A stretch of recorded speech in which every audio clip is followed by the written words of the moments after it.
আমার মন বলছে এই সম্পর্ক বেশি দিন টিকবে না। একদিকে জয় ওরকম মাথা গরম করা ছেলে, আর এখন ওর যা মানসিক অবস্থা, আরেকদিকে আমাদের স্বাধীন চেতার রানী। এই ঝামেলা লাগলো বলে তুমি জাস্ট দেখো। তবে আনিশা, একটা খুব ভালো জিনিস হয়েছে, বাচ্চাটাকে না ছোট মা একদম নিজের গ্রিপে নিয়ে নিয়েছে। আজ রানী আসুক বাড়িতে, তারপর ছোট মা কি করে দেখো। কি কি করবে গো আন্টি? তোমাকে কিছু বলেছে বড় বৌদি? জানি বলেই তো বলছি আনিশা। ছোট মা আমায় যা বলেছে,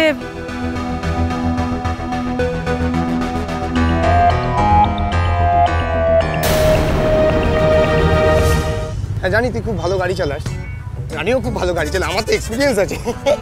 তুই বাবা ঠিক আছে, আস্তে আস্তে। ঠিক আছে। ভাই আরেকটা কথা শোন না, বলছি আজকে তো পয়লা বৈশাখ, হ্যাঁ, তাই আজকের দিনে বিকাল কোনো ঝামেলা জারি করবি না, ঠিক আছে? আস্তে আস্তে চল, মাথা ঠান্ডা করে। আরে আরে ভাই আস্তে। কি হলো? আরে থামলি কেন? নাম নাম। আরে পুরো, আরে ভাই দাঁড়া। কি হলো বলতো? আরে না, এবার রাগ করছিস কেন? বল বল বল, এবার বল। কি হয়েছে? রানিং বাইকে কিচ্ছু শোনা যায় না, কি বলছিস বল এবার বল। আরে বাবা আমি বলছিলাম দেখ, দুদিন ধরে তো রানী অনেক কষ্ট করেছে, তাই ওকে যাই বলবি একটু ঠান্ডা মাথায় শান্ত হয়ে বলিস, হ্যাঁ? নয়তো তুই দুটো কথা বলবি, আবার রানীও তোকে রেগে মেগে আরো দুটো কথা বলবে। এইভাবে একটা ঝামেলা চাটি লেগে যাবে, মানে মারামারিও লেগে যেতে পারে। আর বিশ্বাস কর ভাই, বছরের প্রথম দিনে ভাই আর ভাইয়ের বউ রাস্তায় দাঁড়িয়ে মারামারি করবে, এই দৃশ্য আমি চোখে দেখতে পারবো না রে, মানে সহ্যই করতে পারবো না। কি ধরনের শোন না, বলছি যাওয়ার পথে ডাব কিনে নে। না মানে ওই আর কি, ডাব কিনে নে, ঠিক আছে?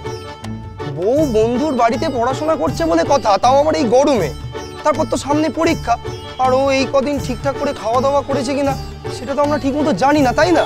তাই এখন থেকে বলছি শুধু শান্তি, ওম শান্তি। হয়েছে, এবার ভাঁট বকা বন্ধ করে আমার কথাটা শুনবি। সবসময় আমার দোষ দেখিস কেন? ঝগড়া তো রানিও করে, সমস্ত সমস্যা তো ওর জন্যও তৈরি হয়। দেখছিস তো কেন তোকে জ্ঞানটা দিতে হয়, এবার দেখছিস, বুঝতে পারছিস? জ্ঞানটা তো একটু রানীকেও দিতে পারিস। বাড়ির মধ্যে লুকিয়ে থেকে এরকম অদ্ভুত আচরণ করতে কাউকে দেখেছিস? দেখ, তোরা যাই বলিস না, এর মধ্যে আমার কোনো দোষ নেই। আচ্ছা আচ্ছা ঠিক আছে বাবা, তোরও দোষ নেই, রানীরও দোষ নেই। আরে বাবা তোরা সবাই নির্দোষ, ঠিক আছে? এবার শান্তি। আজলাম হচ্ছে। আরে বাবা আমি তো বলছি দোষ তোদের কারণ নয়, না তোর দোষ না রানীর দোষ, দোষ হচ্ছে পরিস্থিতি। পরিস্থিতি আজকে তোদেরকে এই জায়গায় এনে দাঁড় করিয়েছে। তাই কি করতে হবে এখন? এখন আমাদের পরিস্থিতিটা শোধরাতে হবে। তার জন্য রানীকে সসম্মানে বাড়িতে ফিরিয়ে আনতে হবে।